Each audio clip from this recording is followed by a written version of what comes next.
ప్రేమ అంటే నీ భావమేమి? ప్రేమ కూర్చున్నటువంటి విషయాలు మనం ఆలోచించేద్దాం.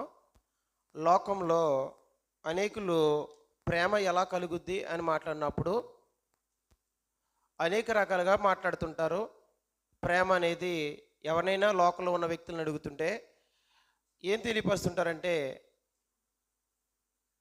ప్రేమ అంటే గుడ్డిదని, ప్రేమ అంటే తొలి చూపులో కలుగుతుందని, లేకపోతే ఒక స్త్రీ పురుషుల మధ్యన ప్రేమ కలుగుతుందని, ఇలా ఒకే సంగతులు మాట్లాడుతుంటారు. ఎవరిని అడిగినా వారికి తెలిసినటువంటి ఆలోచన మేరకు మాట్లాడుతుంటారు. అయితే పరిశుద్ధ గ్రంథం ఏం తెలియజేస్తుందో మనం తెరిచి ఆలోచించినప్పుడు అసలు ప్రేమ అంటే ఏంటో, ప్రేమకు ఉండేటువంటి స్వభావం ఏంటో, అలాగే ప్రేమ ఉంటే జరగబడే పరిస్థితులు ఏంటో గ్రంథం ఈ విధంగా సెలవిస్తుంది. అసలు నిజమైన ప్రేమ ఎలా కలుగుతుంది? లోకంలో అనుకున్నట్టుగా ప్రేమ నిజంగా అలాగే కలుగుద్దా అన్నట్లయితే, అసలు వాస్తవానికి నిజమైన ప్రేమ అని దేనిని గ్రంథం సెలవిచ్చిందంటే, ఏది నిజమైన ప్రేమ అంటే లోకంలో అనుకున్నట్టుగా ఊహించుకున్నటువంటి లోకంలో అనేక మంది ఉన్నాయి. అలాంటిదిగా ప్రేమ కాదు. ప్రేమ అనేది వాస్తవానికి ఎలా కలగాలంటే గ్రంథం ఈ విధంగా చెప్పింది. 1 తిమోతి రాసిన పత్రిక 1వ అధ్యాయము 5వ వచనం ప్రకారంగా ప్రేమ గురించి గ్రంథం ఏం చెప్పిందో మనం ఆలోచిస్తే, ప్రేమ ఎలా కలుగుద్దంటే,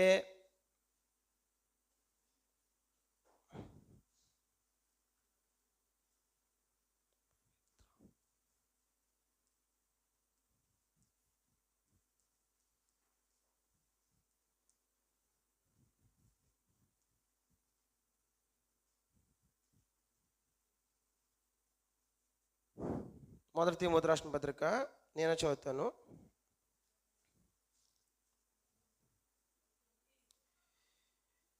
ఉపదేశ సారం ఏదనగా, పవిత్ర హృదయం నుండి, మంచి మనసాక్షి నుండి, నిష్కపటమైన విశ్వాసంతో నుండి కలుగు ప్రేమయే.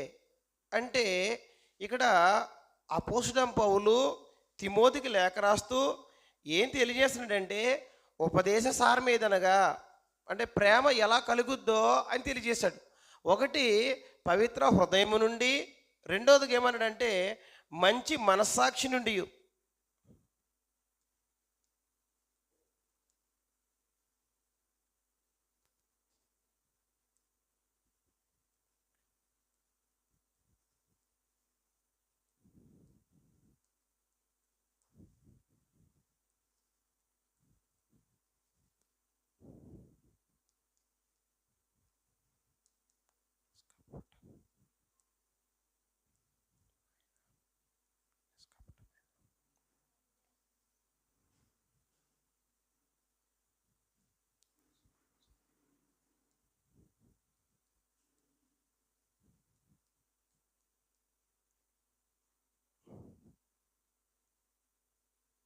ఎలా కలుగుతుందంటమ్మా ప్రేమ? పవిత్ర హృదయం నుండి, మంచి మనసాక్షి నుండి, అలాగే నిష్కపటమైనటువంటి విశ్వాసము నుండి కలిగేది ప్రేమ. అది దైవికమైన ప్రేమ, అది దేవుని యొక్క ప్రేమ. ఎలా కలగాలంటే వాస్తవానికి నీ ప్రేమ ఎలాంటిగా ఉండాలంటే అక్కడ చెప్పాడు, నిష్కపటమైంది. నిష్కపటం అంటే ఏంటి? కపటం లేనటువంటి విశ్వాసం నుండి కలిగితేది అది నిజమైన ప్రేమ. మంచి మనస్సాక్షి, మంచి అలాగేమంటే పవిత్ర హృదయం, ఈ మూడు నుండి పుట్టేదే నిజమైన ప్రేమ. వాస్తవానికి రోమిల రాసిన పత్రిక 12:9 వచనంలో మరొక వచనం చూద్దాం. రోమిల రాసిన పత్రిక 12:9లో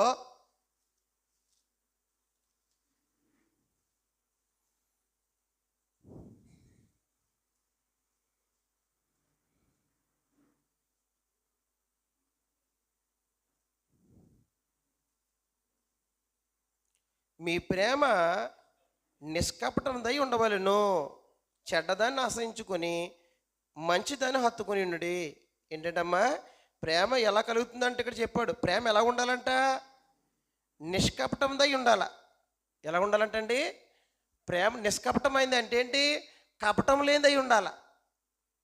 కపటం లేని ప్రేమ కలిగి ఉండాలంటే నీకేముండాలంటే పవిత్ర హృదయం ఉండాలా, మంచి మనసాక్షి ఉండాలా, నిష్కపటమైన విశ్వాసం ఉంటే తప్ప అప్పుడేం రాదు? నిష్కపటమైన ప్రేమ రాదు. అంటే కపటం లేనటువంటి ప్రేమ రావాలి. అది దైవికమైన ప్రేమ.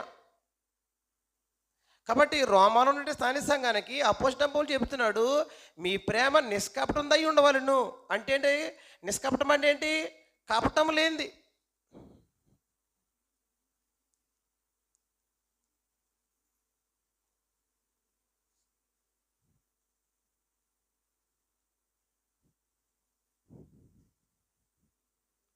అంటే ప్రేమలో ఏముంటుందని ఆ వచ్చిన ప్రకారం మనం అర్థం చేసుకున్నట్లయితే ప్రేమలో ఏముంటుంది? కపటం ఉంటుంది. అంటే వాస్తవం ప్రేమలో ఉండదు. మనిషిలో తన స్వభావంలో ఏం కలుగుద్దంటే ఆ ఇస్కరియోతు యూదులాగా పైకేమో ఒకటి ప్రదర్శిస్తుంటారు, లోపల ఒకటి ఉంటుంది. అలాంటిదిగా ఉండకూడదు. అంటే మన ప్రేమ కపటం లేనిదై ఉండాలి.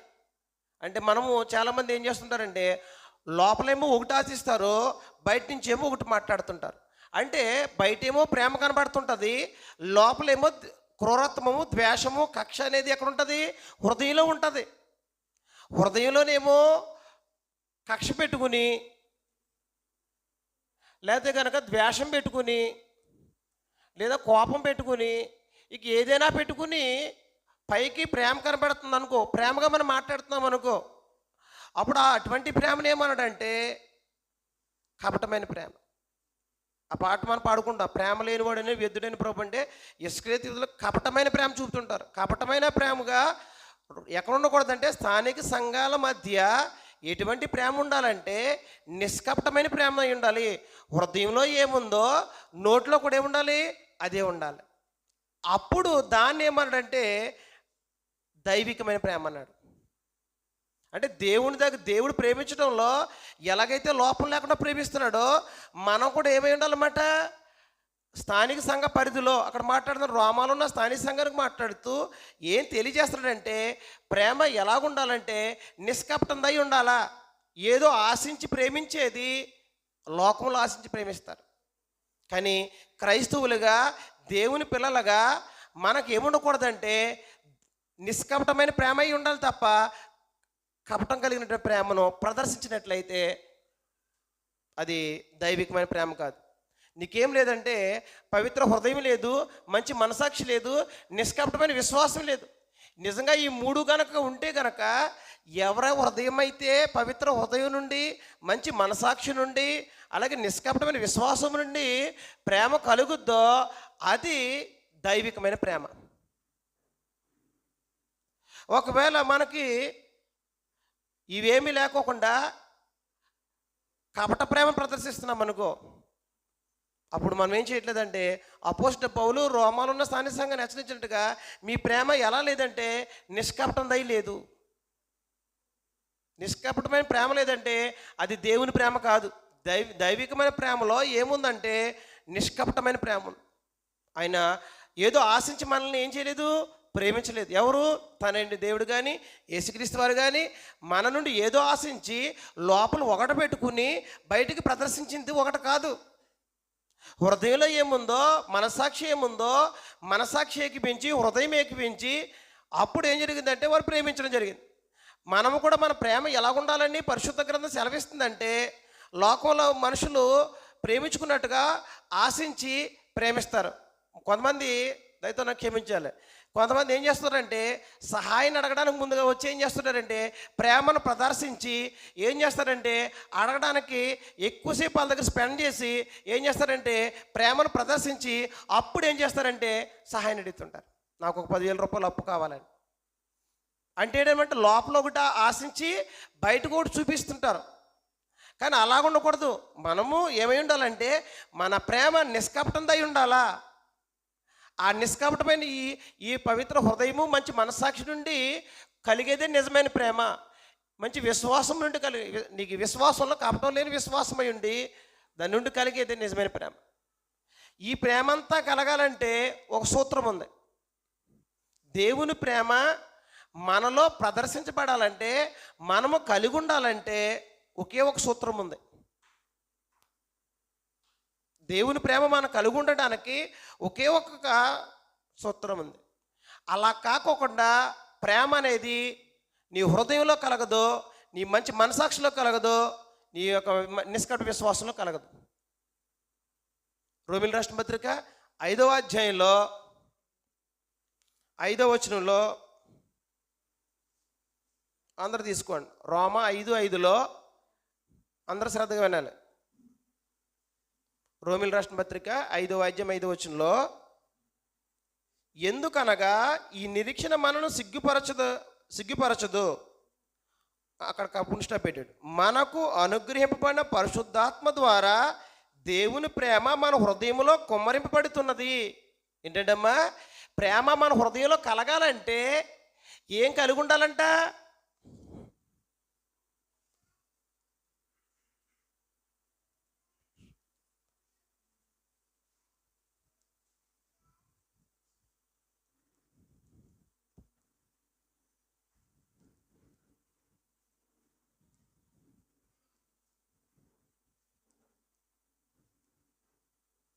ఏం కలుగుతుందంటమ్మా?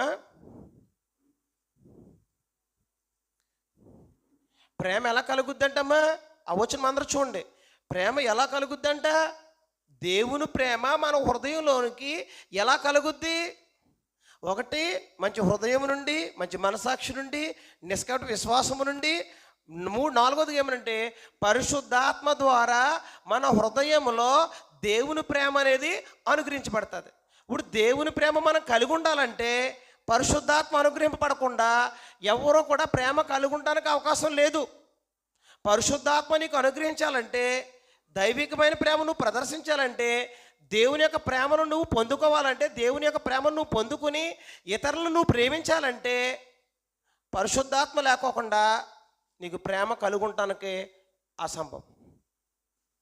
పరిశుద్ధాత్మ అనుగ్రహిస్తుంటాడు ప్రేమను. ఎక్కడికి అనుగ్రహిస్తానంటే హృదయంలో నుండి కలుగుతుంది. అదే అన్నాడు కదా, పవిత్ర హృదయం నుండి ప్రేమ కలుగుతుంది. ఆ హృదయంలో ప్రేమ కలగాలంటే పరిశుద్ధాత్మ నీకు అనుగ్రహిస్తే తప్ప ప్రేమ కలగదు. కానీ మరి లోకంలో మనుషులు ఏం చేస్తున్నారంటే, ఒక స్త్రీని చూశాడు ప్రేమ కలిగిందంట, ఒక పురుషుని చూశాడు ప్రేమ కలిగిందంట. అది ప్రేమ కాదు. వాస్తవానికి దైవికమైన ప్రేమ ఏంటంటే హృదయంలో కలగాల.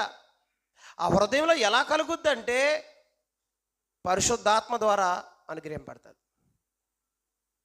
పరిశుద్ధాత్మ లేకోకుండా, పరిశుద్ధాత్మ అనుగ్రహింపబడకుండా మనుషులు ప్రేమ కలుగుంటానికి అవకాశం లేదు. పరిశుద్ధాత్మ హృదయంలోకి అనుగ్రహిస్తుంటాడు. అలాగే ప్రేమ ఇంకెలా కలుగుద్దంటే దేవుని మూలంగా కలుగుద్ది.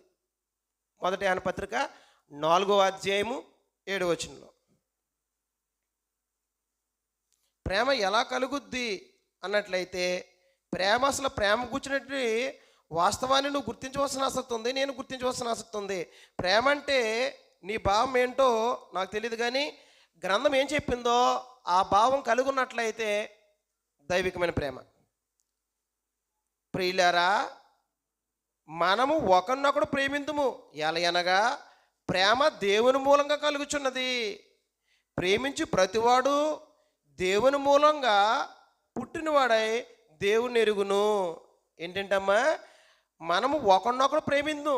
ఇక్కడ అపోస్తలుడైన యోహాను గారు పత్రిక రాస్తూ క్రైస్తవులకి ఏం తెలియజేస్తానంటే, మనం ఒకరినొకడు ప్రేమిందు. ఎందుకు ప్రేమించాలంటే, ఎవరైతే క్రీస్తు రక్తం చేత కడగబడ్డారో, ఎవరైతే దేవుని ప్రేమను క్రీస్తు ప్రేమను కలిగి ఉన్నారో, ఎవరైతే పొందుకున్నారో వారందరి మధ్యన ఏముండాలంటే ప్రేమ ఉండాలి. స్థానిక సంఘం అనేది ఎలా కట్టబడాలంటే ప్రేమ అనే వాతావరణంతో కట్టబడాలి. ఎందుకంటే దేవుడు ప్రేమస్వరూపు కనుక. కాబట్టి స్థానిక సంఘాల మధ్యన ప్రేమ ఉంటే అప్పుడు అది దేవుడు కోరుకున్న సంఘం ఏంటది. ప్రేమ లేకోకుండా దేవుణ్ణి ఎరిగానని చెప్పినా, దేవుణ్ణి ఎరిగానని సంఘాలు చెప్పుకున్నా అవి అబద్ధకులే తప్ప వాస్తవానికి అది దేవుడు కోరుకున్నది కాదు. దేవుడు ఏం కోరుకున్నాడంటే స్థానిక సంఘమంతా కూడా శిష్యుల రూపంలో ఉండాలి. శిష్యులు ఏం జరగాలంటే ఒకరినొకడు ప్రేమించుకోవాలి. ఇది ఆయన ఆజ్ఞ, యేసుక్రీస్తు ఆజ్ఞ కనుక అపోస్తలుడైన పౌలు చెబుతున్న సమాచారం ఏంటంటే మనము ఒకరినొకడు ప్రేమిద్దాము. ఎందుకు ప్రేమించాలి అన్నట్లయితే అక్కడ చెప్పాడు, అక్కడ ప్రేమ దేవుని మూలంగా కలుగుతుంది. ప్రేమ ఎలా కలుగుతుందండి? దేవుని మూలముగా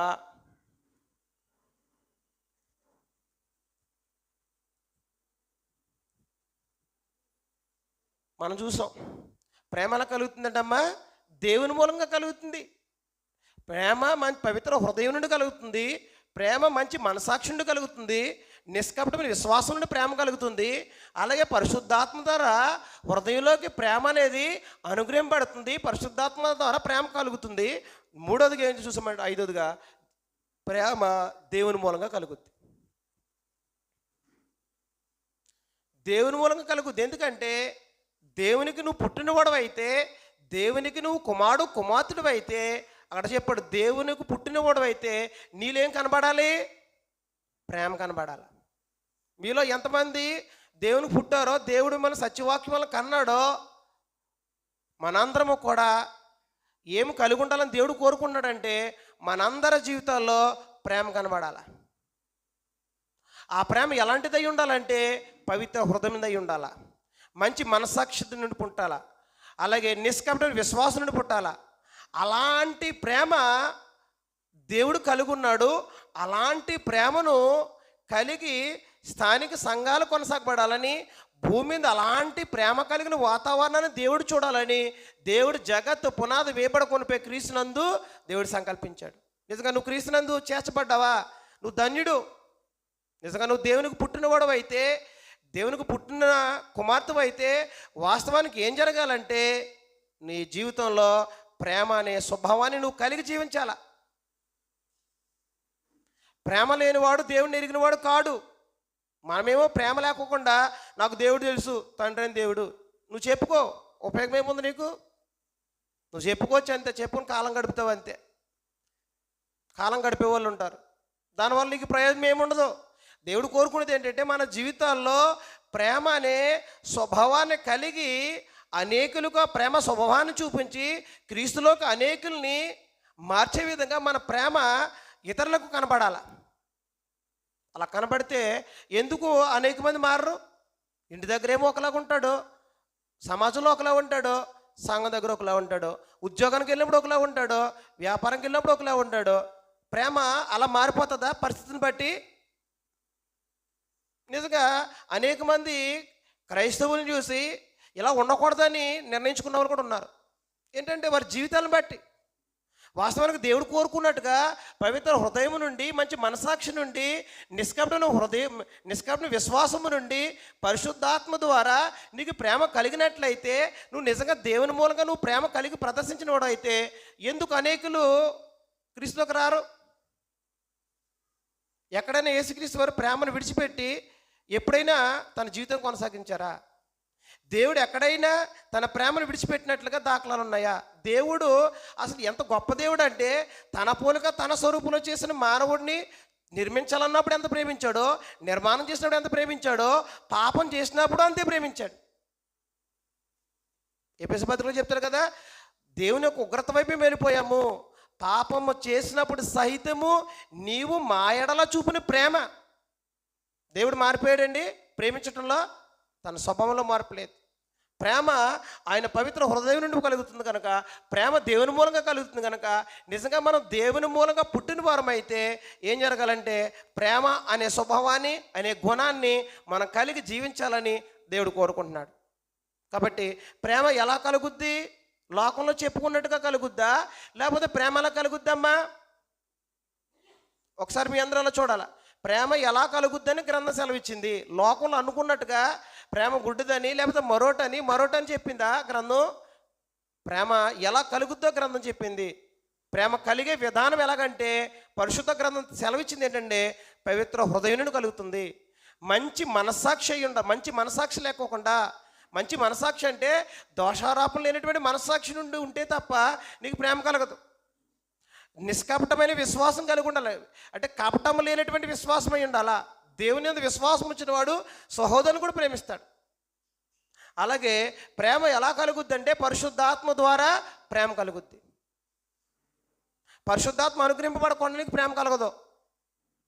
అలాగే ప్రేమ ఎలా కలుగుద్ది అంటే దేవుని మూలంగా ఈ రూపంలో ప్రేమ అనేది మనకు కలుగుద్ది. ప్రేమ అంటే లోకంలో అన్నట్టుగా నీ భావం ఏమో తెలియదు, కానీ గ్రంథమే సెలవు ఇచ్చిందంటే ప్రేమ కూర్చున్నటువంటి భావం ఏంటంటే గ్రంథం సెలవు చేసింది పవిత్ర హృదయం నుండి, మంచి మనస్సాక్షి నుండి, నిష్కపట విశ్వాసం నుండి, పరిశుద్ధాత్మ ద్వారా దేవుని మూలంగా కలిగేదే నిజమైన ప్రేమ. అలాంటి ప్రేమ నీవు నేను కలుగున్నామా? పవిత్ర హృదయం ఉందా? హృదయం పవిత్రంగా ఉండాలంటే మీకు చాలా సందర్భాలు విన్నారు. హృదయంలో 13 రకాలైనటువంటి దుర్గుణాలు తీసుకుంటే తప్ప నీ హృదయం పవిత్రం కాదు. అది బాప్తిస్మం ముందు తీసుకోవాల్సిన కార్యక్రమం. తీసుకోకుండా నేను పవిత్ర హృదయం కలిగాను అనుకున్నట్లయితే అందులో ఏ గుణం ఉన్నా నీ హృదయం ఏంటి, నా హృదయం ఏంటి పరీక్షించుకోవాల్సిన ఆసక్తి ఉంది.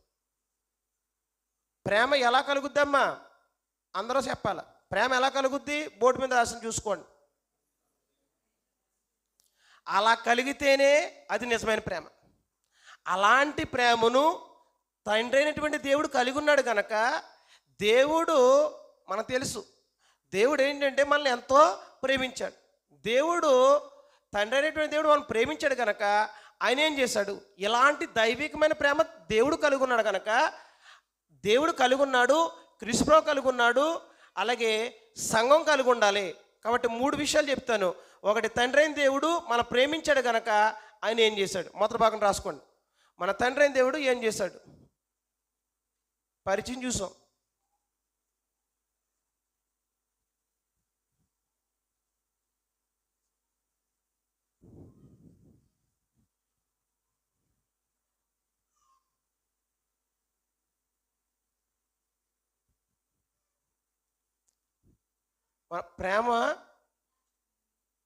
ప్రేమ ఉంది కనుక ఆ ప్రేమ కూర్చున్న సమాచారం గ్రంథం మీదుగా సెలవిస్తుంది. యోహాను సువార్త 3వ అధ్యాయము 16 వచనం చదువుదాం. రాసుకోండి.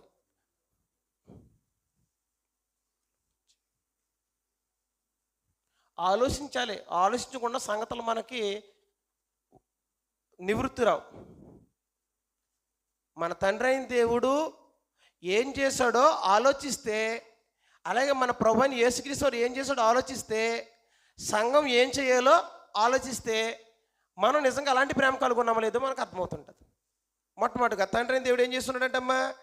దేవుడు లోకమును ఎంతో ప్రేమించెను కాగా ఆయన తన అద్వితీయ కుమారుగా పుట్టిన వాని యందు విశ్వాసం ఉంచి ప్రతివాడును నశింపక నిత్యజీవం పొందినట్లు ఆయనను అనుగ్రహించెను. జాతకి ఇలా చూడండి. ప్రేమ ఉన్నదని చెప్తున్నాం కదమ్మా. ప్రేమ ఉన్నదని చెప్పడం వేరు, దాన్ని ప్రదర్శించడం వేరు. నేను చెప్తాను, నా భార్య అంటే నాకు చాలా ఇష్టమని చెప్తాను, చాలా ప్రేమ అని చెప్తాను. ఎప్పుడు తెలుస్తుంది? ఎలా ప్రదర్శించాలి తెలీదు. చెప్తాను ఏమని? నా భార్య అంటే నాకు ప్రాణం, ప్రేమ అని చెప్తుంటాను. అలా ప్రతి ఒక్కరి జీవితాలు ఎవరికల్లే నాకు ఆయనంటే ప్రాణం, ఆయనంటే ప్రేమ, ఈయనంటే ప్రేమ అని చెప్తాం. ప్రేమ అని చెప్తాం, కానీ ఆ ప్రేమను ఎలా ప్రదర్శించాలో మనకి సరిగ్గా తెలియదు. తెలిసినట్టుగా మనం నడుచుకుంటుంటాం. కానీ తండ్రి అయిన దేవుడు మనల్ని ప్రేమించాడు. అక్కడ అన్నాడు కదా, దేవుడు లోకమును ఎంతో ప్రేమించెను. ఏంటమ్మా? దేవుడు లోకమును ఎంతో ప్రేమించెను అంటే దేవుడు ప్రేమించేశాడని చెప్పేశాడు. ఒక వచనంలో ఏం చెప్పాడు? దేవుడు లోకమును ఎంతో ప్రేమించనని చెప్పేశాడు. అది ఎలా ప్రేమించాడు? మనం కూడా ప్రేమించేసామని చెప్తాం. ఆయన ఎలా ప్రేమించాడు?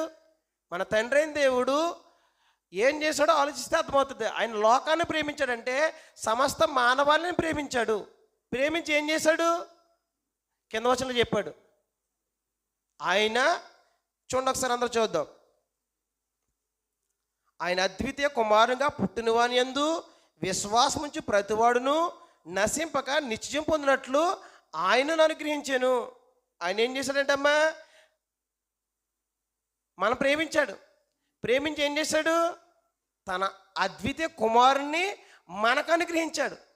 ఎందుకు అనుగ్రహించాడు? ఆయన మనల్ని ప్రేమించాడు కనుక మనము పాపము చేసి దేవునితో సహవాసాన్ని పోగొట్టుకుని దేవుని ఉగ్రతకు గురయ్యి శిక్షకు పాత్రలమైపోయినప్పుడు దేవుడు మనల్ని శిక్షించుకోకుండా, మన మీద ఉగ్రతలతో కురిపించుకోకుండా, తన కోపాన్ని మన మీద ప్రదర్శించుకోకుండా దేవుడు ఏం చేస్తున్నాడంటే మనల్ని ఎంతో ప్రేమించాడు.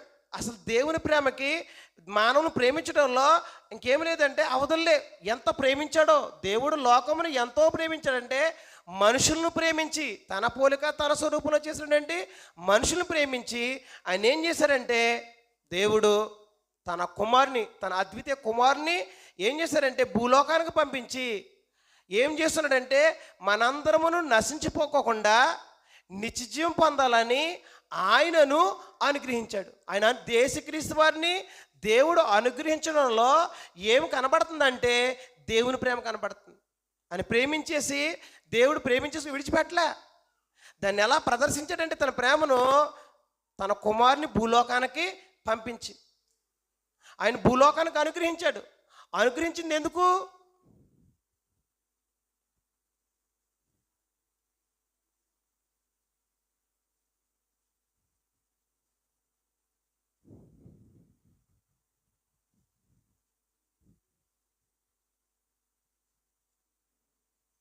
ఆయన అనుగ్రహించాడు. ఎందుకు అనుగ్రహించాడమ్మా? మన దేవుడు, తండ్రి అయిన దేవుడు ప్రేమ కలిగినోడని మనం చూస్తున్నాం. అని ప్రేమించాడు గనక లోకాన్ని, అంటే మన సమస్త మానవాళ్ళని ప్రేమించి ఏం చేస్తున్నాడంటే తన అద్వితీయ కుమారుణ్ణి ఏం చేశారంటే భూలోకానికి అనుగ్రహించడంలో ఏముందంటే ఎవరు కూడా నశించిపోకోకుండా నిత్యజీవం పొందుకున్నట్లుగా ఆయన విశ్వాసం ఇస్తే రక్షించాలని దేవుడు నశించిపోతున్నట్టు మనల్ని రక్షించడానికి తన కుమారుని అనుగ్రహించాడు. అనుగ్రహించడం అంటే ఎలాగ అనుగ్రహించాడో మనము మొదటి యోహాను పత్రిక 4:9-10 దేవుడు మనం ప్రేమించాడు. మనమేం చెప్తుంటామంటే దేవుని నేను ప్రేమిస్తున్నాను, గాడ్ అంటే నాకు చాలా ఇష్టము, నేను దేవుని ప్రేమిస్తున్నాను చెప్తుంటాం. కానీ దేవుడు మనల్నే ప్రేమించి, మనం దేవుని ప్రేమించమంది కాదు, ఆయనే మనల్ని ప్రేమించి ఏం చేస్తున్నాడంట చూద్దాం.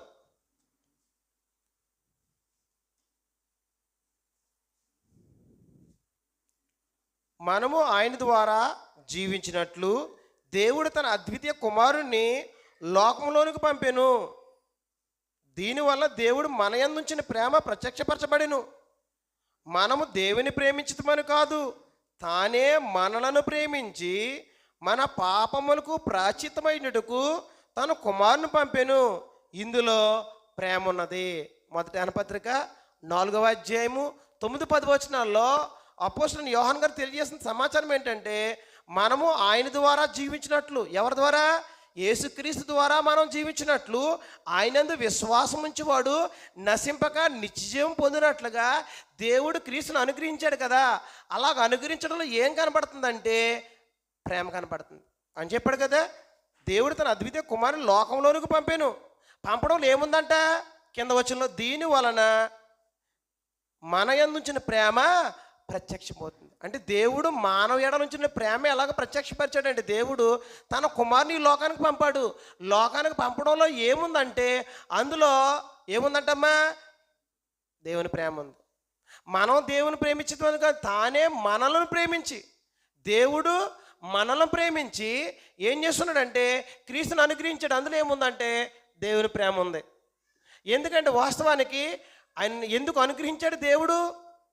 మా భావేనాలు ఎందుకు అనుగ్రహించాడంటే మన పాపములను ప్రాయశ్చిత్తం చేయటకే. వాస్తవానికి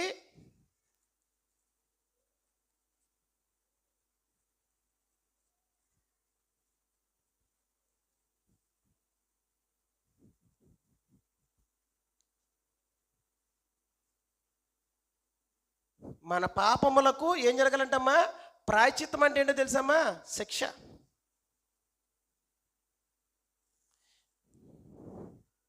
శిక్ష విధించబడుకోకుండా చేసినట్టు తప్పు దానికి ఏం కలగదు? క్షమాపణ కలగదు. ఇప్పుడు మనం పాపం చేశాము, దేవునికి విరోధంగా మనం శత్రులం అయిపోయాము. వాస్తవానికి దేవుడు ఎవరిని శిక్షించాలి? దేవుని సూత్రం ఏంటంటే తెలుసమ్మా? ఎవడ పాపం చేస్తారో వారినే శిక్షిస్తాడు దేవుడు. ఏజ్కేల్ గ్రంథం 18 ప్రకారంగా 3-4 రాసుకో, ఇంటికాడ చూసుకోండి.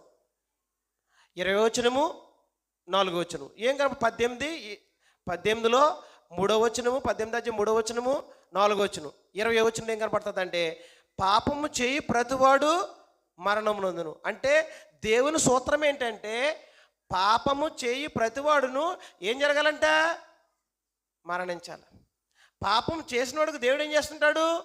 ఏజ్కేల్ గ్రంథం 14:12 ఏమంటాడంటే ఏ దేశమైందైతే, ఏ గ్రామం అయితే, ఏ కుటుంబం అయితే విశ్వాసఘాతమైన దుష్టికి పాపం చేస్తుందో దాన్ని నేను శిక్షిస్తానని దేవుడు చెప్పాడు. దేవుని సూత్రం ఏంటంటే పాపం చేసేవాడు ఖచ్చితంగా శిక్షకు పాత్రుడు. కాబట్టి వాస్తవానికి మనం పాపం చేసాం, కానీ దేవుడు ఎంత గొప్ప దేవుడు అంటే మనలను ప్రేమించి మన పాపములకు ప్రాశ్చిత్తమైనటకు తన కుమారుణ్ణి భూలోకానికి పంపాను. వాస్తవానికి మనకు శిక్ష పడాలి, కానీ దేవుడు ఏం చేశారంటే మనకు శిక్ష విధించుకోకుండా ఆ ప్లేస్లో ఎవరిని ప్రవేశపెట్టాడంటే క్రీస్తు ప్రభువుని పెట్టాడు. అందులో ఏం కనబడుతుంది? దేవుని ప్రేమ కనబడుతుంది. దేవుడు మానవ జాతిని ప్రేమించాడు అన్నట్లయితే ఆయన ఏం చేశాడో ఆలోచిస్తే మనకు అర్థమవుతుంది ఆ ప్రేమ ఎంత గొప్పదో. ఏం చేస్తున్నాడంటే ఆయన తన కుమారుని భూలోకానికి అనుగ్రహించాడు. భూలోకానికి అనుగ్రహించడంలో ఏం కనబడుతుందంటే దేవుని యొక్క ప్రేమ కనబడుతుంది. వాస్తవానికి మన పాపములకు ప్రాశ్చిత్తమైనకు దేవుడు తన కుమారుని పంపించున్నాడు. ప్రాశ్చిత్తం చేయడానికి యేసుక్రీస్తు వారు వచ్చారు. దేవుడు తన కుమారుని ఏం చేశారంటే కలవరి శిలువలో తన పాపానికి పడవలసిన శిక్షణ అంతా క్రీస్తు ప్రభువు మీద మోపి ఏం చేశారంటే మానవ జాతిని అంతటిని క్రీస్తు ప్రభువులో తన కుమారుని విశ్వాసం ఉంచితే రక్షించడానికి దేవుడు ఏం చేశారంటే తన కోపం అనే మద్యాన్ని, ఉగ్రతను క్రీస్తు ప్రభువు మీద మోపి ఏం చేశాడు? కలవరి శిలువలో బలి అర్పించాడు. అందులో ఏం కనపడుతుందంటే ఆ ఉగ్రతను నీవు నేను యుగకాలం మోయాలి. అదే క్రీస్తు ప్రభువు అయితే కొన్ని గంటలు మోస్తే సరిపోతుంది. అందుకే దేవుడు మనల్ని ప్రేమించి మనం శిక్షించబడకుండా ఉండడానికి దేవుడు ఏం చేశారంటే క్రీస్తు ప్రభువుని భూలోకానికి పంపించాడు. అందులో ఏం కనపడుతుందంటే దేవుని ప్రేమ కనపడుతుంది. అంటే దేవుడు ప్రేమించాడు అన్నట్లయితే మానవ జాతిని ఏం చేశాడు? ఆయన తన కుమారుని నష్టపోయాడు కదండి. 3 దినాలు ఆయనతో సహవాసం లేకోకుండా మృతులోకానికి వెళ్ళిపోయాడు. అందుకే కదండి దేవా దేవా నా చెయ్యి ఎందుకు విడిచితివి అంటే సాధ్యమైతే గిన్నె నా యొద్ద నుండి తొలగించు ఆయన ఎందుకు వేడుకున్నాడు? 3 దినాలు దేవుని విడిచిపెట్టి మృతులోకానికి వెళ్ళిపోవాలి. అందుకే ఆయన ఏం చేశాడు? దేవుని ప్రార్థన చేశాడు క్రీస్తు ప్రభువు. అంటే క్రీస్తు ప్రభువు వారు తండ్రి అయిన దేవుడు ఏం పోయాడంటే తన కుమారుణ్ణి నష్టపోయాడు. తన కుమారుని భూలోకానికి పంపించడంలో, శిక్ష విధించడంలో వాస్తవం క్రీస్తు ప్రభువు పాపం చేశారా? శిక్ష పడడానికి దేవుడు తన కుమారుని పంపడానికి క్రీస్తు ప్రభువు వారు పాపం చేశారా? మనం చేసాం. కానీ మనల్ని ప్రేమించి ఆయన ఏం చేశారంటే తన కుమారుణ్ణి నష్టపోయాడు. 2 మొదటిదైంది. రెండోది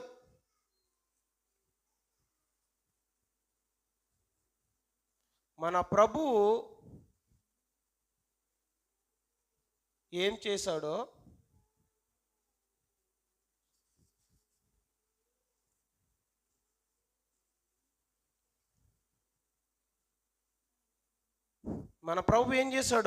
మనం ఆలోచిస్తే సంగతులు అర్థమైతే తండ్రి అయిన దేవుడు ఏం చేశాడో ప్రేమ ఉన్నదన్నట్లయితే మానవ జాతి ఎడలా ఆయన ఏం చేశాడో మనం చూసాం.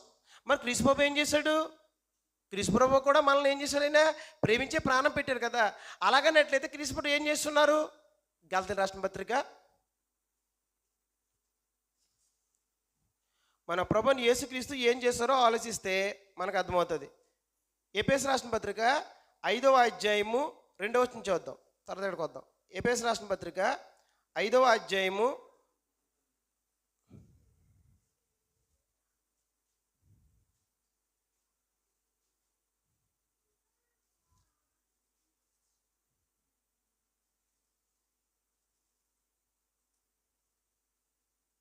2వ అందరూ తీసినట్లయితే క్రీస్తు మిమ్మును ప్రేమించి పరిమళ వాసనగా ఉండుటకు మన కొరకు తన్ను తాను దేవునికి అర్పణముగాను బలిగాను అప్పగించుకొనెను. అలాగుననే మీరును ప్రేమ కలిగి నడుచుకొనుడి. ఏంటంటమ్మా? క్రీస్తు ప్రభువు ఏం చేశారంటే మనల్ని ప్రేమించి అక్కడ మాట్లాడుతుంది అపోస్తలుడైన పౌలు ఎఫెసులో ఉన్న స్థానిక సంఘాన్ని పత్రిక రాస్తున్నాడు. ఎఫెసు స్థానిక సంఘం ఎవరంటే క్రీస్తు యేసు రక్తము చేత కొనబడిన వారు, క్రీస్తు ప్రేమను పొందుకున్నటువంటి వారు. అందుకని ఏం మాట్లాడుతున్నాడంటే మళ్ళీ చెప్తున్నాను, క్రీస్తు మిమ్మును ప్రేమించి, మిమ్మంటే ఎవరిని అక్కడ ఎఫెసులో ఉన్నటువంటి స్థానిక సంఘం. ఇప్పుడు మనం కూడా క్రీస్తు యేసు రక్తం చేత విమోచించబడితే మనకు కూడా ఆ మాట వర్తిస్తుందా? వర్తిస్తుంది. క్రీస్తు మనల్ని ప్రేమించి, నిజంగా మనం ప్రేమించడం మనం నమ్మినట్లయితే ఏం చేయాలి? క్రీస్తు మిమ్మును ప్రేమించి పరిమళ వాసనగా ఉండుటకు మన కొరకు తన్ను తాను దేవునికి అర్పణంగాను బలిగాను అప్పగించుకొనెను. అలాగుననే మీరును ప్రేమ కలిగి నడుచుకోండి. ఏం జరిగిందో తల్లి? క్రీస్తు ప్రభువారంట మనల్ని ప్రేమించి ఏం చేశారైనా? బలిగాను అర్పణంగాను తన్ను తాను అప్పగించుకున్నాడు ఇష్టపూర్వకంగా. ఆయన ఎవరిని బలవంతం పెట్టి ఆయన్ని చంపలే. ఆయన ఇష్టపూర్వకంగా కదా, ఎవడో నాకు ప్రాణం పెట్టుకోవడానికి నాకు అధికారం కలదు, తీసుకోవడానికి అధికారం కలదు క్రీస్తు ప్రభువారికి. ఆయన ఇష్టపూర్వకంగా పెట్టాడు. ఏమని? క్రీస్తు మిమ్మును పరిమళ వాసనగా ఉండటానికి తన్ను తాను బలిగాను అర్పణంగాను తన్ను తాను అప్పగించుకున్నాడు. అప్పగించుకున్నది ఎవరి కొరకు? సంఘం కొరకు అప్పగించుకున్నాడు ఆయన. ఆయన ప్రేమ నువ్వు పొందుకున్నట్లయితే నువ్వు కూడా ఏం జరగాలంటే నువ్వు సువాసనగా ఇతరులకి పరిమళించాలి. సువాసన మనం మాత్రమే కాదు, అందరికీ వెదజల్లుతుంది. అలాగే మనము కూడా క్రీస్తుకు సువాసన మనం ఏం జరగాలంటే ఇతరులని ఆకర్షించేటట్లుగా మన ప్రేమను ఏం జరగాలి? మన జీవితంలో కనబరచాలి. అందుకంటున్నాడు క్రీస్తు ప్రభువు మిమ్మును ప్రేమించి మీరు పరిమళ వాసనగా ఉండటకు అన్ని తన్ను తాను అంటే తనకు తానుగానే బలిగాను అర్పణంగాను తన్ను తాను అప్పగించుకున్నాడు. అలాగ అప్పించుకోవడంలో అర్థమే ఎందుకు అప్పగించుకున్నాడంటే క్రీస్తు ప్రభువారు కేవలం మనల్ని ప్రేమించి మన కొరకు తన ప్రాణాన్ని అప్పగించి బలిగా అర్పణంగా వెళ్ళిపోయాడు ఆయన. ఎందుకు మీరు నన్ను మీ దేవాలయంలో బోధిస్తున్నప్పుడు నన్ను పట్టుకోలేదు? ఏదో దొంగను పట్టుకున్నట్టుగా నన్ను ఎందుకు వచ్చి ఇలాగా ముట్టడించారు? ఇదిగో ఇష్టపూర్వకంగా అని చెప్పి తాను ఏం చేశాడు? అప్పగించుకుని వెళ్ళిపోయాడు సిలుమరణలో. ఆయన ఎవరో కూడా బలవంతంగా పట్టుకోలే, ఆయన ఇష్టపూర్వకంగా వెళ్ళిపోయాడు. మీరు లోక సువార్త చదివితే, సువార్తలు 4 సువార్తలు చదివితే ఆయన ఇష్టపూర్వకంగా ఏం చేశాడు? తను అప్పగించుకున్నాడు. అలాగ అప్పగించుకోవడం ఏముందంట? మిమ్మును పరిమళ వాసనగా ఉండుట కొరకు. నిజంగా నువ్వు క్రీస్తు ప్రేమను పొందుకున్నట్లయితే నువ్వేం జరగాలంటే మీరు ఒకరినొకడు ప్రేమ కలిగి నడుచుకోండి. క్రీస్తు ప్రభువు ఏం చేశారు? మన కోసం తన ప్రాణాన్ని బలిగా అర్పించుకున్నాడు. ఒకసారి వచ్చిన చదవండి జాన్ గారు. మన కొరకు తన్ను తాను ఎలాగ అప్పగించుకొని, మామూలుగా కాదు, బలిగాను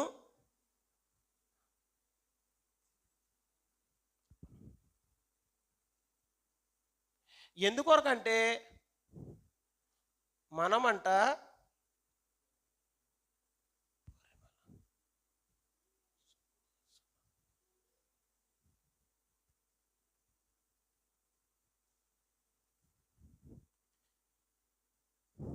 తీయలేదు జాన్ గారు, చదవమన్నాను. గలతీయులకు రాసిన ఎఫెసు పత్రిక 5:2లో క్రీస్తు మిమ్మును ప్రేమించి పరిమళ వాసనగా ఉండుటకు మన కొరకు తన్ను తాను దేవునికి బలిగాను అర్పణముగాను అప్పగించుకొనెను. అలాగునే మీరును ప్రేమ కలిగి నడుచుకునండి. అంటే క్రీస్తు ప్రభువును మనం ప్రేమించి ఏం చేశారంట? మన కొరకు తన ప్రాణాన్ని దేవునికి బలిగాను అర్పణంగాను తను అర్పించేసుకున్నాడు. తండ్రి అయిన దేవుడు మనల్ని ప్రేమించి ఆయన ఏం చేశాడంటే తన కుమారుని భూలోకానికి పంపించేశాడు. వాళ్ళు ప్రేమించారని చెప్పడం కాదు, వాళ్ళు ఏం చేశారు? ప్రేమను ప్రదర్శించారు. ఆయనేమో కుమారుని నష్టపోయాడు, ఈయనేమో తన ప్రాణాన్ని త్యాగం చేశాడు, నష్టపోయాడు. కాబట్టి ఎంత త్యాగం చేశాడంటే తన్ను తాను దేవునికి బలిగా, ఎలాగైతే ఒక పస్కా పశువుని తీసుకొచ్చి బలి అర్పిస్తారో అలా క్రీస్తు పస్కా పశువుగా ఏమైపోయాడు? బలైపోయాడు, తను అప్పగించుకుని వెళ్ళిపోయాడు. మీకు ఒక విషయం చెప్తాను, దయతో క్షమించాలి.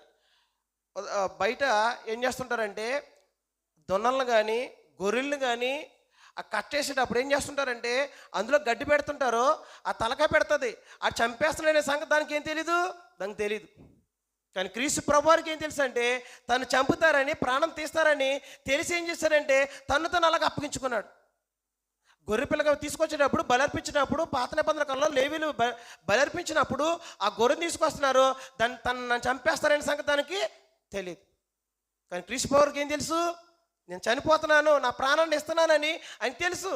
ఆయన అదే చెప్తుండే, క్రీస్తు మిమ్మును ప్రేమించి, మానవ జాతిని ప్రేమించి, మనుషులను ప్రేమించి, తన్ను తాను దేవునికి మనము పరిమళవాసనగా ఉండాలని దేవునికి తను బలిగాను అర్పణంగాను తాను ఏం చేసుకున్నాడు? ఆయన అర్పించుకున్నాడు.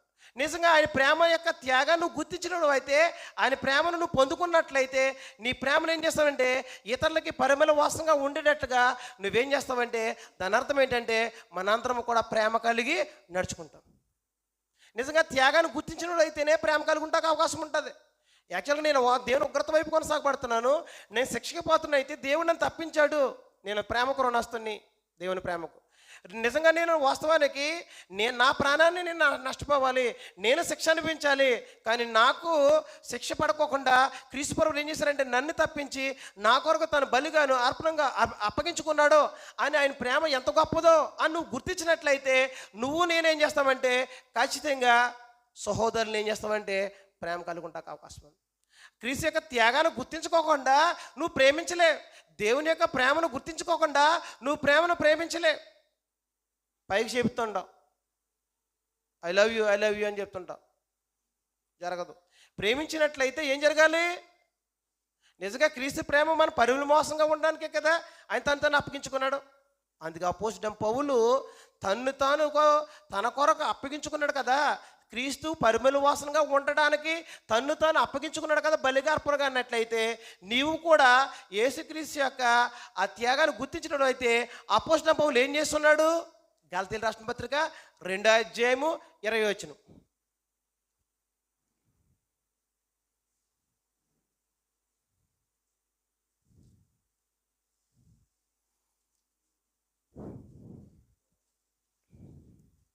గలతీ 2:20. నేను క్రీస్తుతో కూడా సిలువేయబడి ఉన్నాను, ఇకను జీవించువాడు నేను కాను, క్రీస్తే నాయందు జీవించున్నాడు. నేను ఇప్పుడు శరీరమందు జీవించుచున్న జీవితము అండర్లైన్ చేసుకోండి, నన్ను ప్రేమించి నా కొరకు తన్ను తాను అప్పగించుకొనిన దేవుని కుమారుని యందలి విశ్వాసం వలన జీవించుచున్నాను. అపోస్తలుడు మాట్లాడుతున్నాడు. ఇందాక మన ఎఫెసీ పత్రిక 5:2 చదివాం కదా, క్రీస్తు మిమ్మును ప్రేమించి మీరు పరిమళ వాసనగా ఉండుట కొరకు దేవునికి తన్ను తాను బలిగాను అర్పణగాను క్రీస్తు ప్రభువు తన్ను తానే అప్పగించుకున్నాడు. తన కొరకు అప్పగించుకున్నాడని, తన కొరకే క్రీస్తు ప్రభువు చనిపోయాడని, క్రీస్తు ప్రభువు ఎందుకు చనిపోయాడో ఆ విషయంలో అపోస్తలుడు పౌలు చనిపోయాడంట.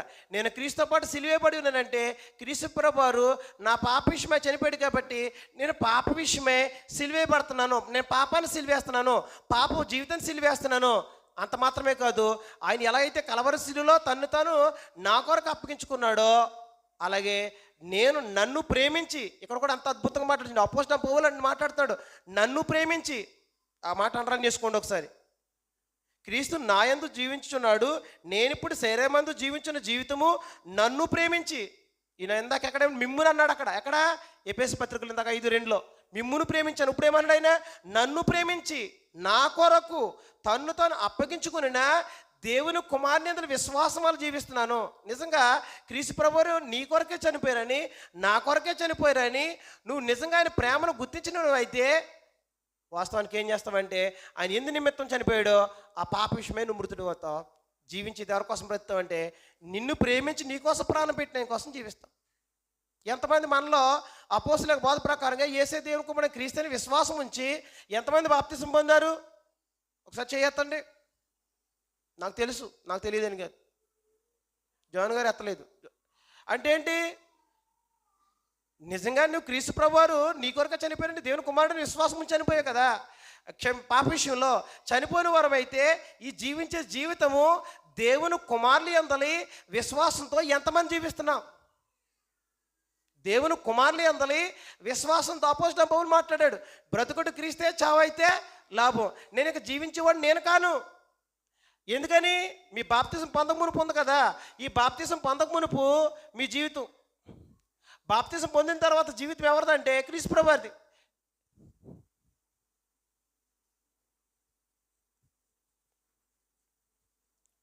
ఇక్కడ అపోస్తలుడు పౌలు మాట్లాడుతున్నాడు, నేను క్రీస్తుతో పాటు సిలువేయబడ్డాను. కాబట్టి ఇక ఆ జీవితం నా కొరకు జీవించాను. ధర్మశాస్త్రంలో ఉన్నటువంటి ప్రావీణ్యుడు కాబట్టి ధర్మశాస్త్రాన్ని కాపాడడానికి ఆ కోసం బ్రతికాను. ఇక ఆ బ్రతుకుని ఏం చేశాడైనా, నేను క్రీస్తుతో పాటు సిలువేయబడి ఉన్నాను అంటే క్రీస్తుతో పాటు ఏం చెప్పాడు, సిలువేయబడ్డాడు, వేసినప్పుడు ఉన్నాడు అయినా కాదు. ఆయన ఎందు నిమిత్తము పాపపు జీవితాన్ని, పాప విషయమే చనిపోయాడు కాబట్టి ఈ పాపపు జీవితాన్ని ఆయన సిలువేశాడు. సిలువేసి ఏమన్నాడంటే, క్రీస్తు ప్రభువు నా పాపం కొరకు నన్ను ప్రేమించి నా కొరకు తన్ను తాను అప్పగించుకున్నాడు కాబట్టి, నా పాప విషయమే చనిపోయాడు కాబట్టి నేను ఎంతవరకు తెలియక చేశానే ఆ పాపం ఉందే, ఆ పాపాన్ని నేను కూడా క్రీస్తుతో పాటు సిలువేస్తున్నాను. అంత మాత్రమే కాదు, ఏం చేస్తున్నానంటే ఇక నువ్వు జీవించేది నేను కాదు, క్రీస్తే నాయందు జీవించినాడు. క్రీస్తు జీవించాడే 33.5 సంవత్సరాలే. ఆయన ఎలా జీవించాడంటే పాపం చేయకోకుండా దేవుని సంకల్పానికి లోబడి దేవుని పనిని తుదమర్చడానికి బ్రతికాడే. ఆ బ్రతుకు నేను బ్రతుకుతానని చెప్పి ఇకను నేను జీవించేవాడు నేను కాను, దేవుని కుమారులందరూ విశ్వాసంతో నేను జీవిస్తున్నాను. అంటే ఈ జీవితం ఏమైపోయింది, ఒకప్పుడు అబద్ధం ఆడాను, ఒకప్పుడు పాపం, ఒకప్పుడు నరహత్య చేశాను, లేకపోతే మోసపూరిత మాట్లాడాను, లేకపోతే కానీ పాపం ఏవో కార్యక్రమాలు జరిగించాను నా జీవితంలో. అవన్నిటిని విడిచిపెట్టి క్రీస్తు ప్రభువు ఏదైతే జీవితం కలిగి ఉన్నాడో అదే జీవితాన్ని తన జీవితంలో ప్రదర్శించేవాడు. అలాంటి వారు ఏమంటారంటే దేవుని కుమారుణ్ణి వాస్తవానికి వాళ్ళు అంగీకరించినట్టు. దేవుని కుమారుని విశ్వాసంతో జీవించేవారు వాళ్ళు. అలా కాకుండా మనకు చిన్న చిన్న విషయాలకే కోపడుతుంటాం. మనం ఏం చేస్తుంటామంటే ఇంకా అబద్ధాలు మానం. ఇంకేం చేస్తామంటే మీ జీవితంలో మీకేంటో నా జీవితం ఏంటో నాకు తెలుసు కాబట్టి ఒకప్పుడు ధనాపేక్ష ఉంది, ఇప్పుడు అదే. ఒకప్పుడు అబద్ధాలు ఆడటానికి ప్రయత్నం చేసాం, ఇప్పుడు అదే చేస్తున్నాం. ఒకప్పుడు పెద్ద ఆడేవాడు, ఇప్పుడు చిన్న ఆడుతున్నాం. వ్యత్యాసం ఏముంది? ఒకప్పుడు పెద్దది, ఇప్పుడు చిన్నదే. చిన్నదే కదా ప్రభు, ఈ వ్యత్యాసం ఏముంది? నువ్వు క్రీస్తు పాటు ఎక్కడ సిలువేయబడ్డా పాప విషయమే ఒకప్పుడు నువ్వు అందరిని ప్రేమించడం చేత కాదు, తను నువ్వు సెల్ఫిష్గా తన స్వార్థంతో నిన్ను నువ్వే ప్రేమించుకునేవాడు. దేవుడు అలా ప్రేమించాడా? నువ్వు నష్టపోయి ఇతరం ప్రేమించాలి కదా, కానీ ఇతరం ప్రేమించడానికి ఇష్టపడం, మనమే ప్రేమించుకోండి అని చెప్పు. మేము బాప్తిసం గురించి పాఠాలు చెప్పాను. తన స్వార్థం కోసం ఏమైపోయినా పర్లేదు అనుకునేవాడు, సులాభం చూసుకునేవాడు, స్వార్థప్రియుడు. అలాంటి వాళ్ళకి దేవుని రాజ్యంలో అవకాశం లేదు. నువ్వు ఎంతసేపు నేననే మాట కనపడుతుంది తప్ప మనమనే మాట కన్నని చెప్పు నువ్వేం కలిగి ఉంటుందంటే ఇంకా పాప జీవితాన్ని కొనసాగిస్తున్నా కానీ దేవుని కుమారుని విశ్వాసంతో నేను జీవించట్లే. అపోస్తలుడు పౌలు అలా జీవించాడండి. నేను క్రీస్తుతో పాటు సిలువేయబడ్డాడంటే ఒకప్పుడు ధర్మశాస్త్రం కొరకు ఏం చేశారంటే క్రైస్తవులు హింసించాడు, అదే క్రైస్తవుల కొరకు ప్రాణం పెట్టడానికి సిద్ధపడ్డాడు. ఎంత వ్యత్యాసం ఉందో చూడండి సార్. మార్పు కనబడుతుందండి, కనబడుతుంది. కానీ మన జీవితంలో ఏం కనబడుతుందండి, ఒకప్పుడు ఆ బోధండి, ఇప్పుడు ఈ బోధండి. బోధ చెప్పుకున్నా తప్ప బోధకు తగిన జీవితాన్ని నీ జీవితంలో నా జీవితంలో కనబరచకపోతే నువ్వు క్రీస్తు ప్రేమను ఎలా గుర్తించిన వాడువు, క్రీస్తు యొక్క ప్రేమను ఎలా పొందుకున్నావు? దేవుడు తన కుమారుని మనం ప్రేమించి తన కుమారుని నష్టపోయాడు కదా. క్రీస్తు ప్రభు మనల్ని ప్రేమించి మనము పరిమవాసంగా ఉండాలని తను తాను ఏం చేస్తున్నాడంటే మన కొరకు బలిగాను అర్పణంగాను దేవునికి అప్పగించుకున్నాడు. ఎందుకంటే మనము పరిమళవాసంగా ఉండడానికి, ఇతరులకి ప్రేమ చూపించడానికి, మనము ప్రేమ కలిగి నడుచుకోవాలనేది క్రీస్తు ప్రభు ఆజ్ఞ, దేవుని ఆజ్ఞ. కానీ మనం ఏం చేస్తామంటే ప్రేమ భార్యాభర్తల మధ్యన ప్రేమ ఉండదు. భార్యాభర్తల మధ్యనే ప్రేమ లేనప్పుడు, కుటుంబంలోనే ప్రేమ లేనప్పుడు సంఘాలు ఎలా ప్రేమిస్తారు? ఇంట్లోనే అత్తమామలకు పడదు, ఇంట్లోనే పిల్లల మధ్యన బిడ్డలైన వారు అన్నదమ్ములకు పడదు, ఇంట్లోనే అక్క చెల్లెలకు పడదు. ఇక మనం సంఘాలు ఎలా ప్రేమించగలుగుతా? బయట నుంచి వచ్చి ఎలా ప్రేమిస్తా? పైకి చెప్పేది ఏంటి? అపోస్తుల బాధ, లోపల ఉన్నాయని కుళ్ళు కుతంత్రాలు. ఇది దేవుడు క్రీస్తు ప్రభువు అందుకోసం ప్రాణం పెట్టాడండి. ఆ త్యాగాన్ని నువ్వు గుర్తించినట్లయితే వాస్తవానికి నువ్వు నష్టపోవాలా. తండ్రి అయిన దేవుడు నష్టపోయాడు, యేసుక్రీస్తు వారు నష్టపోయారు. తండ్రి అయిన దేవుడే నష్టపోయాడు, తన కుమారుని నష్టపోయాడు. యేసుక్రీస్తు వారి నష్టపోయిన తన ప్రాణాన్ని త్యాగం చేశాడు, బలిగా అర్పించుకున్నాడు. మనం ఏం చేస్తాం? ప్రేమిస్తామని చెప్తాం, కానీ మన యొక్క ఆర్థిక పరిస్థితులకు కానీ మన జీవితానికి కానీ ఇంత నష్టం కలగకూడదు. నష్టం కలిగితే తట్టుకోలేం, మీరు తట్టుకోలేరు, నేను తట్టుకోలేను. కానీ మనందరం ఏమన్నా క్రైస్తవులు, దేవుని పిల్లలు, అపోస్తుల బోధ. నష్టం కలిగితే ఒప్పుకోలేం. ఇది క్రైస్తవ జీవితమా? కాదు. అది దేవుడు అందుకొరకు కాదు తన కుమారుని పంపించింది. క్రీస్తు ప్రభువు అందుకోసం కాదు.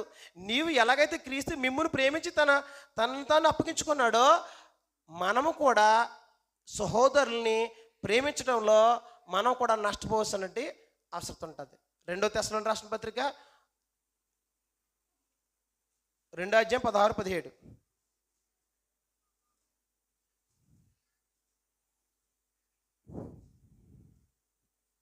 2 తెస్సలోనికీయులకు రాసిన పత్రిక 2:16-17 వచనాలు. మన ప్రభువైన యేసుక్రీస్తును మనలను ప్రేమించి కృపచేత నిత్యమైన ఆదరణయు శుభ నిరీక్షణయు అనుగ్రహించిన మన తండ్రైన దేవుడును మీ హృదయములను ఆదరించి ప్రతి సత్కార్యమందు ప్రతి సద్వాక్యమందును మిమ్మును స్థిరపరచునుగాక. ఏం జరుగుతున్నట్టమ్మా? క్రీస్తు ప్రభు మనం ప్రేమించాడు, తండ్రి అయిన దేవుడు మనం ప్రేమించాడు. ఎందుకంట మనం కృపకు పాత్రమై ఉండాలని, నిత్యమైన ఆదరణ నిరీక్షణ కలిగి ఉండాలని, అలాగే ప్రతి సత్కార్యం చేయాలని, అలాగే మన హృదయాన్ని ఆదరించాలని, ప్రతి సద్వాక్య విషయంలో మనం ఆదరించడానికి క్రీస్తు ప్రభువుని మనం ప్రేమించి తన్ను తాను అప్పగించుకున్నాడు. అలాగన్నట్లయితే క్రీస్తు ప్రేమను మనం పొందుకున్నట్లయితే మనకు ఒక నిరీక్షణ ఉంది. క్రీస్తు ప్రభు వస్తాడు, ఆయన మనల్ని తీసుకెళ్తాడు. నిత్యమైన ఆదరణ ఒక రోజుతో కలిగేది కాదు. జీవితకాలంతకాలం నువ్వు ఎంతకాలం బ్రతావో అంతకాలం నిత్యమైన ఆదరణ కలుగుతుంది. దేవుడు నాకు తోడుగా ఉన్నాడు, క్రీస్తు ప్రభు నాకు తోడుగా ఉన్నాడు. అపోస్తలుడైన పౌలు మాట్లాడతాడు కదా, మాకు శ్రమ బాధలు ఇబ్బందులు వచ్చినా కూడా దాని వెంట ఆదరణ, దేవుని ఆదరణ, క్రీస్తు యొక్క ఆదరణ మాకు నిత్యము తోడుకుందంటారు. అలాగే అలాంటి ఆదరణ ఎవరు ఇచ్చారంటే ఒక క్రీస్తు ప్రభు ఇచ్చాడు. అలాంటి ఆదరణ నువ్వు కలిగినట్లయితే ఎవరైనా ఆపదలో ఉన్నప్పుడు, ఎవరైనా సహోదరులు ఇబ్బందులు ఉన్నప్పుడు క్రీస్తు ప్రేమ నువ్వు పొందుకున్నావు. క్రీస్తు ప్రేమ మనం ప్రేమించి తను తాను అప్పగించుకున్నది ఎందుకంటే నిత్యమైన ఆదరణ కలిగి ఉండాలని, అలాగే నిరీక్షణ కలిగి ఉండాలని. మరి మనం ఎంతమందిని ఆదరిస్తున్నాం? ఎంతమంది నిరీక్షణ కలిగి జీవిస్తున్నాం? నిరీక్షణ కలిగి ఉంటే క్రీస్తు వస్తాడని, ఆయన మనం తీసుకువెళ్తారని ఒక నిరీక్షణతో మనం ఎదురు చూస్తూ పవిత్రంగాను నిర్దోషంగాను నిజమైన భక్తితో మనం ఎంతమంది ప్రేమిస్తున్నాం? కాబట్టి క్రీస్తు ప్రభువు ఎందుకు వరకంటే మన నిత్యమైన ఆదరణ నిరీక్షణ కలిగి ఉండాలని ఆయన తను అప్పగించుకున్నాడు. అలాగైనట్లయితే నిజంగా మనం క్రీస్తు ప్రేమను అర్థం చేసుకోగలిగితే మన ప్రభువుని యేసుక్రీస్తు వారు ఏం చేశాడో ఆలోచిస్తే మనకు అర్థమవుతుంది. తన ప్రాణాన్ని త్యాగం చేస్తాడు, తను బలిగా అర్పించుకున్నాడు. తండ్రి అయిన దేవుడు ఏం చేశాడో ఆలోచిస్తే అర్థమవుతుంది. ఇంకా క్రీస్తు ప్రభు వారు సంఘం కోసం ఏం చేశాడో 3వ పాయింట్.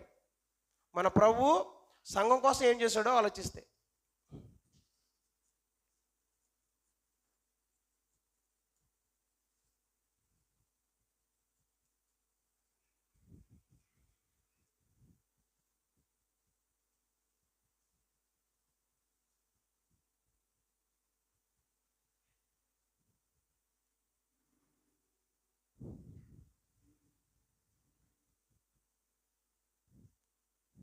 ఏం చేశాడమ్మా? ఇప్పుడు 3వ భాగంలో ఉన్నాం. 4వదిగా సంఘం ఏం చేయాలో ఆలోచిస్తే అందులో ఒక 8 పాయింట్లు ఉంటాయి. అది చెప్పేద్దాం అనుకున్నాను నేను. తర్వాత మనం ఎవరిని ప్రేమించాలి అనే పాట దాంట్లో కంటిన్యూషను, తర్వాత మనం ఎవరిని ప్రేమించకూడదు అనేది కంటిన్యూషన్. ఇది అలా అవ్వదు కాబట్టి ఈ పాయింట్ చెప్పి నేను ఆపేస్తాను. మన ప్రభువు సంఘం కోసం ఏం చేశాడు, మన తండ్రి అయిన దేవుడు ఏం చేశాడో ఆలోచిస్తే అర్థమవుతుంది. మన ప్రభుని యేసు ఏం చేశాడో ఆలోచిస్తే అర్థమవుతుంది. 2 మన ప్రభు అయిన యేసుక్రీస్తు వారు సంఘం కోసం ఏం చేశాడో ఆలోచిస్తే నేడు సంఘంలో ఉన్న మనము ఏం చేయాలో ఆలోచించవలసిన ఆసక్తి ఉంటుంది. చూద్దాం ఎఫెసీ పత్రిక 5:25. ఎఫెసీ 5:25.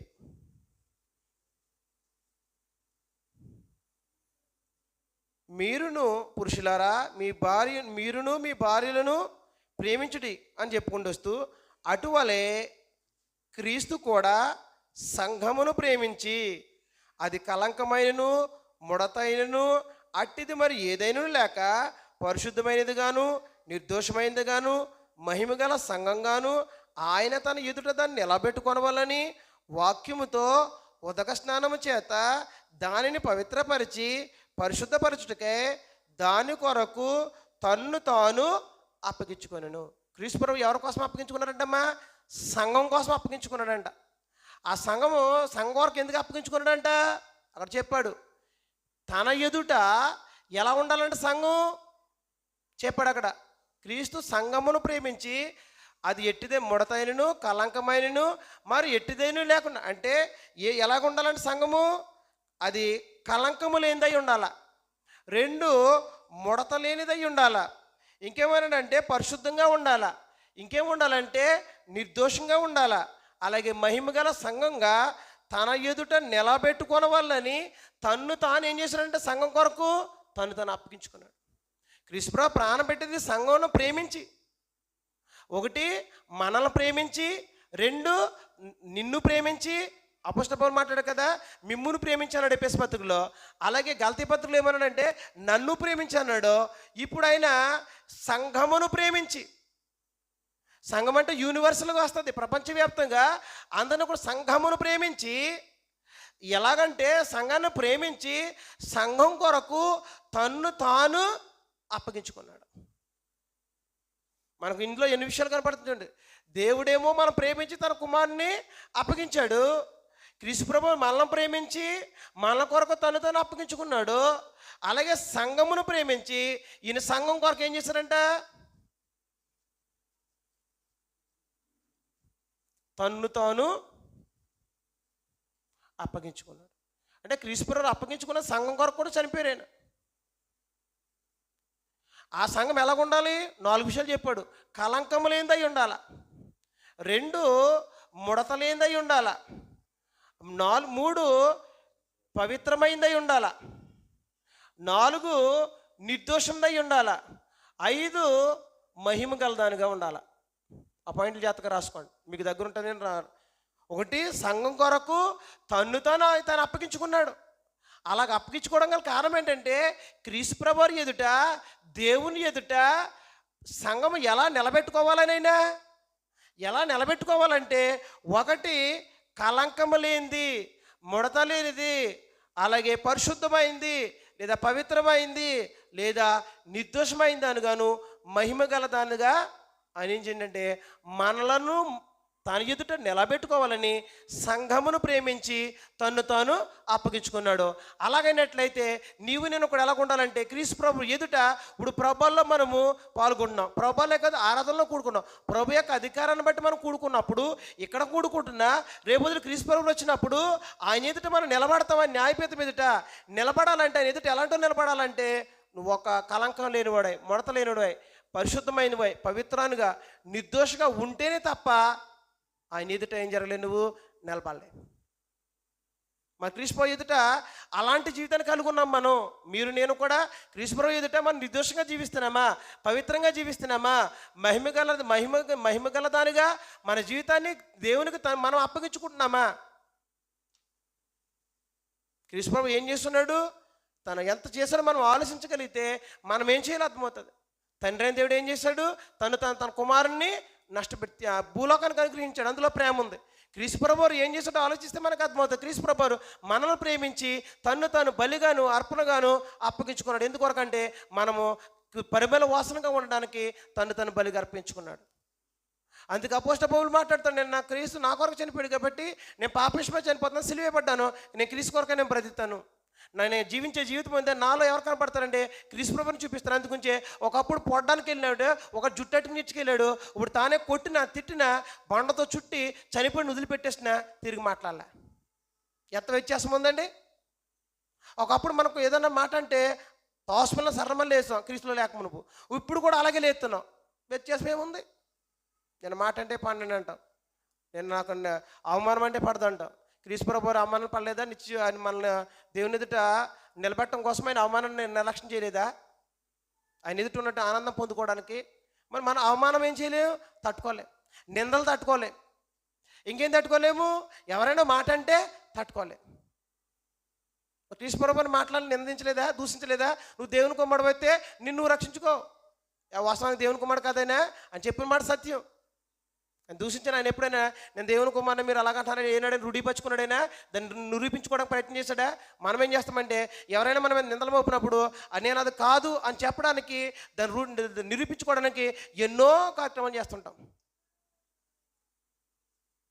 అపోస్తలుడు పౌలు అలా చేయలేదు. క్రీస్తుప్రభు తన కొరకు ప్రాణం పెట్టి తను ఒప్పుకున్నాడు. జీవించే జీవితం ఉందే క్రీస్తుప్రభు కోసం బ్రతకండి. 3 క్రీస్తు ప్రభువారు ఏం చేశాడంటే సంఘం కొరకు సంఘమును ప్రేమించి సంఘాన్ని ప్రేమించాడు కనుకే తను అప్పగించుకున్నాడు. ఎందుకంటే ఆ సంఘాన్ని దేవుని ఎదుట రేపొదుట ఆయన అప్పగించబోతున్నాడు. సంఘాన్ని దేవునికి, తండ్రిని దేవునికి క్రీస్తు ప్రభువారు ఆ సంఘాన్ని ఏం చేయబోతున్నాడంటే రెండో ప్రత్యక్షతలో దేవునికి అప్పగించబోతున్నాడు. అప్పగించబోయడానికి ముందుగా ఆ సంఘాన్ని ఎలా నిలబెట్టుకోవాలనుకున్నాడంటే నిన్ను నన్ను ఎలా నిలబెట్టుకోవాలనుకున్నాడంటే ఆయన పవిత్రమైనది గాను, పరిశుద్ధమైనది గాను, నిర్దోషమైనది గాను, మహిమగల గాను, ముడత లేనిది, కలంకము లేనటువంటి పాపరహితమైన జీవితం జీవించి దేవుని అలాగ అప్పగించాలని తన కొరకు మన కొరకు తాను అప్పగించుకున్నాడు. మరి అలాగైనట్లయితే మనం అలా జీవిస్తున్నామా? దేవుని ఎదుట మనము క్రీస్తు ఎదుట మనం జీవిస్తున్నాం. మన బ్రతుకు నిర్దోషంగా ఉంటుందా? దోషం లేని బ్రతుకుందా? పవిత్రమైన బ్రతుకు కలుగుతున్నామా? పరిశుద్ధంగా జీవిస్తున్నామా అనేది మనం ఆలోచించుకోవాల్సినటువంటి అవసరం ఉంది. 4వ పాయింట్లో మనం ఏం చూడాలంటే సంఘం ఏం చేయాలో ఆలోచిస్తే. సంఘం అంటే ఎవరో మనం. ఇప్పుడు మనం ఏం చేయలేదు వచ్చేవారని చెప్తాను. అందులో ఒక 8-9 విషయాలు చెప్తాను. తర్వాత ఎవరిని ప్రేమించాలి, ఎవరిని ప్రేమించాలో మనకు తెలియదు. 2 ఎవరిని ప్రేమించకూడదు అనే 2 భాగాలు. దేవుని చిత్తం అయితే ఇంకొక 2 వారాలు పట్టవచ్చు. వచ్చే వారం దేవుని చిత్తం అయితే మరికొన్ని విషయాలు చూద్దాం. ఇంతవరకు మనం ఏం చూస్తున్నామంటే ప్రేమ అంటే నీ భామేమో కానీ తెలియదు నాకు. వాస్తవానికి గ్రంథం ఏం చెప్పిందంటే పవిత్ర హృదయం నుండి ప్రేమ కలుగుతుంది, మంచి మనసాక్షిని ప్రేమ కలుగుతుంది, నిష్కపట విశ్వాసం ప్రేమ కలుగుతుంది, అలాగే పరిశుద్ధాత్మ వల్ల ప్రేమ కలుగుతుంది, అలాగే దేవుని మూలంగా ప్రేమ కలుగుతుంది. అలాగైనట్లయితే మన తండ్రి అయిన దేవుడు ఏం చేశాడో ఆలోచిస్తే మనకు అర్థమవుతుంది. ఆయన తన కుమారుని అనుగ్రహించడంలో ఆయన ఏముందంటే మనకు ప్రేమ కనపడుతుంది. 2 ఆయన మనల్ని ప్రేమించాడు కనుక తన కుమారుని అనుగ్రహించాడు. 2 మన ప్రభువుని యేసుక్రీస్తు ఏం చేశాడో ఆలోచిస్తే మనకు అర్థమవుతుంది. మన ప్రభువుని యేసుక్రీస్తు ఏం చేశాడంటే మనల్ని ప్రేమించి, ఆయన కూడా ప్రేమించే తాను ఏం చేశాడు, మన కొరకు బలిగాను అర్పణగాను అప్పగించుకున్నాడు. క్రీస్తు ప్రభు ప్రేమించాడు, తండ్రి అయిన దేవుడు ప్రేమించాడు. ప్రేమించి ఏం చేశారు, తన కుమారుని అనుగ్రహించాడు. క్రీస్తు ప్రభు ఏం చేశారు, మనం ప్రేమించి తన ప్రాణాన్ని బలిగా అర్పించుకున్నాడు. అలాగే మనం కూడా ఏం జరగాలి, ఒకరినొకరు ప్రేమింపబద్ధులమై ఉన్నాం. దేవుని ప్రేమ, క్రీస్తు ప్రేమ పొందుకుంటే మన ప్రేమ కలిగి నడుచుకోవాలనేది అపోస్తులు సంఘాలకు ఆజ్ఞాపించింది. అలాగే 3వదిగా ఏం చూస్తామంటే మన ప్రభువుని యేసుక్రీస్తు సంఘం కోసం ఏం చేశాడంటే మనము నిర్దోషులుగా పవిత్రంగా ఉండాలని తాను ఏం చేసుకున్నాడైనా అప్పగించుకున్నాడు. అయితే మనము అలాగూ ప్రేమ కలిగి ఉన్నామా? క్రీస్తు ప్రభు ప్రేమను, తండ్రి అయిన దేవుని ప్రేమను పొందుకున్నట్లయితే మన జీవితం అలాగుందా లేదని మీకు మీరు నాకు నేను ఆలోచించుకొని ఎవరైనా లోపం కలిగి ఉన్నట్లయితే దేవుడు తన సందేశంతో మనం హెచ్చరించాడు కనుక మనం సరి చేసుకునే లోపాలుంటే నిత్యత్వం కొరకు సిద్ధపాటు కలిగి ఉండాలని నన్ను నేను హెచ్చరించుకుంటూ ఇంతవరకు ఓపుతున్న మీ అందరూ క్రీస్తు ప్రభువును తెలియజేస్తూ ప్రభువుల మన మధ్యన ఉంది కనుక ప్రభువుని యేసుక్రీస్తు తన అప్పగింపాటి రాత్రి